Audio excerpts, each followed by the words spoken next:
વિદ્યાર્થીઓએ કર્યો અનોખો પ્રયોગ। કપડવંજ તાલુકાના નવાબોભા પ્રાથમિક શાળામાં એક અનોખો પ્રયોગ વિદ્યાર્થીઓ દ્વારા કરવામાં આવ્યો હતો। નવરાત્રિમાં જે માટીના ગરબા વપરાય છે, આ માટીના ગરબાને નવરાત્રિમાં માતાજીના ગરબામાં પૂજા કરવામાં આવે છે અને પૂજાય છે। નવે નવ રાત્રે બહેનો દ્વારા આ ગરબા લઈને ઘૂમતી હોય છે અને ઉજવણી કરવામાં આવે છે। નવરાત્રિ બાદ આ ગરબાને પવિત્ર જગ્યાએ મૂકી દેવામાં આવે છે, પણ નવાબોભા પ્રાથમિક શાળાઓના વિદ્યાર્થીઓએ નવો ટેકનોલોજીથી ગરબાને પક્ષીઓને રહેવાનું પક્ષીઘરમાં રૂપાંતર કરીને બતાવ્યું છે। પ્રકૃતિના જતન માટે નવતર પ્રયોગ સાથે સમાજને સંદેશ પણ આપ્યો છે। કપડવંજ તાલુકાની નવાબોભા પ્રાથમિક શાળા પ્રકૃતિનું જતન અંતર્ગત ચાલતા પ્રોજેક્ટમાં અવારનવાર પ્રકૃતિનું રક્ષણ, પક્ષીઓના ઘર, ધાર્મિક તહેવારોને પણ પ્રકૃતિ સાથે જોડી નવતર પ્રયોગ સાથે સમાજને સંદેશો આપતો આ પ્રયોગ કર્યો છે। નવરાત્રિ મહોત્સવ એટલે ગુજરાતી ગરબા। આ એક ગુજરાતનો એવો નવરાત્રિમાં ઉજવણી કરતો નવરાત્રિ ગરબા ઉત્સવ છે। સમગ્ર વિશ્વમાં નવરાત્રિમાં માતાજીના ગરબા ગવાય છે। માનતામાં હજારો ગરબા મુકાતા હોય છે। સમયાંતરે આ ગરબા ફૂટી જતા હોય છે અથવા તો તેનો નાશ થતો હોય છે।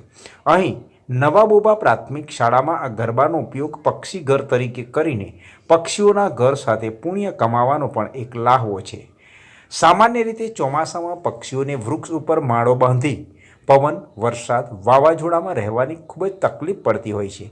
ત્યારે આવી પરિસ્થિતિની અંદર માતાજીએ આવેલા ગરબા એટલે કે એક પ્રકારનું માટલું, જેને ઉચ્ચ તાપમાન સામે રક્ષણ આપતું હોય છે, માટીમાંથી બનાવેલું હોય છે, માળા માટે પક્ષીઓને ખૂબ જ ઠંડક આપતું હોય છે અને પક્ષીઓ આરામથી તેની અંદર નિર્વિઘ્ને રહી શકે છે। આ રીતે પ્રકૃતિનું જતન અંતર્ગત ચાલતા પ્રોજેક્ટ છેલ્લા 4 વર્ષથી આ શાળાની અંદર ચાલે છે, જેની અંદર 100થી વધારે માળા હાલ શાળામાં છે અને 200થી વધારે ચકલીઓ અહીં આવે છે।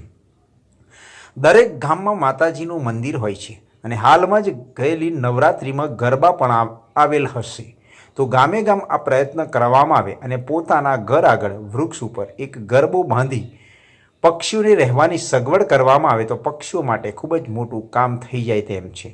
આમ વેસ્ટમાંથી બેસ્ટ કરી પક્ષીઓને પોતાનું ઘર મળી રહે અને આપણને પુણ્ય કમાવાનું એક સમાજને ઉત્તમ ઉદાહરણ અને સંદેશો પૂરો પાડે તેવું આ એક ઉત્તમ ઉદાહરણ છે। ત્યારે વેસ્ટમાંથી બેસ્ટ નવાબોભાની પ્રાથમિક શાળાના પરિવારે આ કરી બતાવ્યું છે।